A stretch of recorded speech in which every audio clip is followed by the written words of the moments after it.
दोस्तों जय सिया राम, जय माता दी। कैसे हो आप सभी? माता रानी से आशा करता हूँ आप सभी स्वस्थ होंगे, कुशल मंगल होंगे। तो दोस्तों आज के हम इस वीडियो में जानेंगे चंद्रशेखर आज़ाद के बारे में। चंद्रशेखर आज़ाद किस तरह से अपनी भारत माता को के लिए वो बलिदान दिया अपना।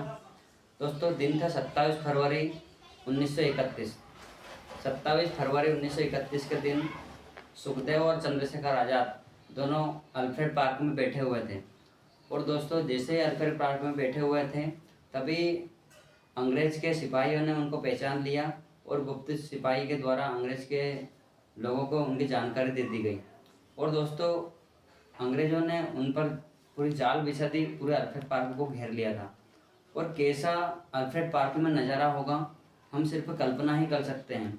कैसा विस्मय नज़ारा देखा होगा उन अल्फ्रेड पार्क के पत्तों ने। अरे कैसा विस्मय नज़ारा देखा होगा उन अल्फ्रेड पार्क के पत्तों ने। और घेर लिया था आज़ाद को उन फिरंगी कम वक्तों ने। घेर लिया था आज़ाद को उन फिरंगी कम वक्तों ने। और सहसा पेड़ों झुरमुट से कटकी कटाई और समझ गए थे शेखर कि उन फिरंगियों ने ही अपनी जात दिखाई। समझ गए थे शेखर कि उन फिरंगियों ने ही अपनी जात दिखाई। और फिर अपने प्राणों से भी प्यारी वो पिस्तौल आज़ाद ने उठाई। फिर अपने प्राणों से भी प्यारी पिस्तौल आज़ाद ने उठाई और सुखदेव को वहाँ से जाने के लिए कहा। दोस्तों चंद्रशेखर आज़ाद ने सुखदेव को वहाँ से अल्फ्रेड पार्क से जाने के लिए कहा कि सुखदेव तुम यहाँ से निकल जाओ, मैं अकेला ही इन फिरंगियों का सामना करूँगा। और कहा कि मित्र मित्र संभलो तुम, दुश्मन ने धोखे से मित्र मित्र संभलो तुम, दुश्मन ने धोखे से किया है आघात। और माना कि देश हित को मिटने को तुम्हारे भी है जज्बात।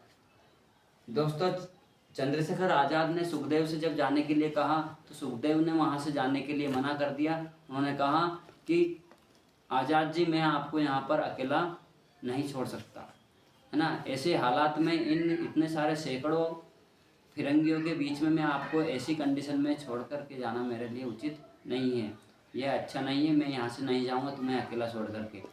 उन्होंने कहा कि मैं भी भले ही मर मिट जाऊँगा भारत माता के लिए, लेकिन मैं तुम्हें अकेला नहीं छोड़ूंगा। लेकिन चंद्रशेखर आज़ाद फिर भी नहीं माने। चंद्रशेखर आज़ाद ने उनको वहाँ से जाने के लिए विवश कर दिया। ऐसी बात कही कि सुखदेव को वहाँ से जाने के लिए विवश कर दिया। सुखदेव वहाँ से जाने के लिए तैयार हो गए और कहा कि मानो मित्र मित्र संभलो, मित्र मित्र संभलो, दुश्मनों ने धोखे से किया है आघात। और माना कि देश हित को मिटने को तुम्हारे भी है जज्बात है। पर जाओ तुम अभियान को जारी रखना और डरने की क्या बात है। जाओ तुम यहाँ से अभियान को जारी रखना, डरने की क्या बात है। और माँ भवानी जगदम्बे का आशीर्वाद मेरे साथ में है। तुम क्या सोचते हो कि लड़ते लड़ते दम तोड़ दूंगा मैं। कायर कारतूसों को क्या पिशाच काल चक्र को मोड़ दूंगा मैं। और मृत्यु सभी की स्वामिनी है।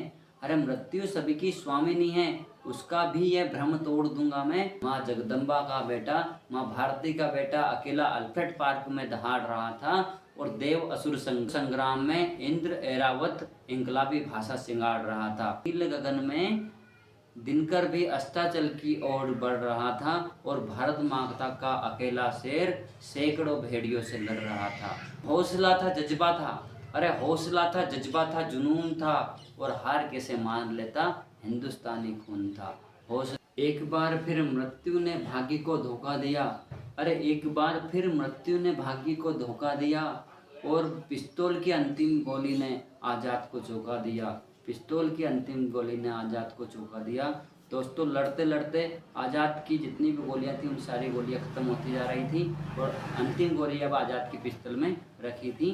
सिर्फ एक गोली उनके पास शेष रह गई थी। वो पिस्तौल जिसको वो जान से ज़्यादा प्यारे रखते थे, जान से ज़्यादा प्यार करते थे। उनका कहना था कि यह पिस्तौल जब तक मेरे पास रहेगी अंग्रेज मुझे छू भी नहीं सकते।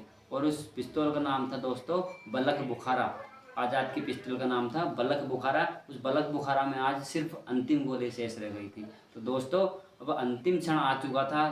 चंद्रशेखर आज़ाद जिनका एक स्लोगन था, दुश्मन की गोलियों का हम सामना करेंगे और आज़ाद हैं हम, आज़ाद ही रहेंगे। दोस्तों जब चंद्रशेखर आज़ाद ने अपने बलक बुखारा में अंतिम गोली पाई तो अब वो भारत माता से अपनी विदाई लेने लगे। सामने घुटने टिका करके बैठ गए। दोस्तों, चंद्रशेखर आज़ाद भारत माता से माफ़ी मांगने के लिए उनकी गोद में ऐसे नर्वस होकर के बैठ गए और माफ़ी मांगने लगे। कहाँ है भारत माता, क्षमा करना तू मुझको, और आज़ाद होकर भी आज़ाद नहीं करा पाया मैं तुझको।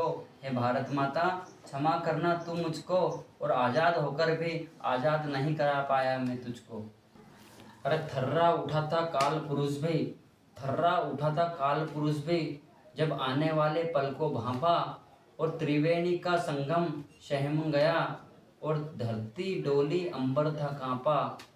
और दोस्तों, युग युगांतर तक चलती रहे, युग युगांतर तक जलती रहे देशभक्ति की ऐसी मशाल आज़ाद ने जला दी। युग युगांतर तक जलती रहे देशभक्ति की ऐसी मशाल जला दी, और बलक बुखारा की वो अंतिम गोली आज़ाद ने अपनी कनपट्टी पर ही चला दी। बलक बुखारा की वो अंतिम गोली आज़ाद ने अपनी कनपट्टी पर ही चला दी। दोस्तों, इस प्रकार से माँ भारती का वीर सपूत, हम सभी का महान क्रांतिकारी, माँ भारती की गोद में हमेशा हमेशा के लिए अल्फ्रेड पार्क में सो गया था। दोस्तों, उस दिन से आज तक उस अल्फ्रेड पार्क को अब आज़ाद पार्क के नाम से जाना जाता है, जो कि इलाहाबाद में स्थित है। दोस्तों, आप सभी को हमारा ये वीडियो कैसा लगा?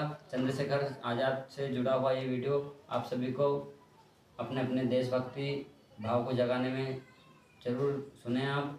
जय श्री राम, जय हिंद, जय भारत। अगर आपको हमारा वीडियो अच्छा लगा हो तो जय हिंद, जय भारत जरूर लिखें आप कमेंट बॉक्स में।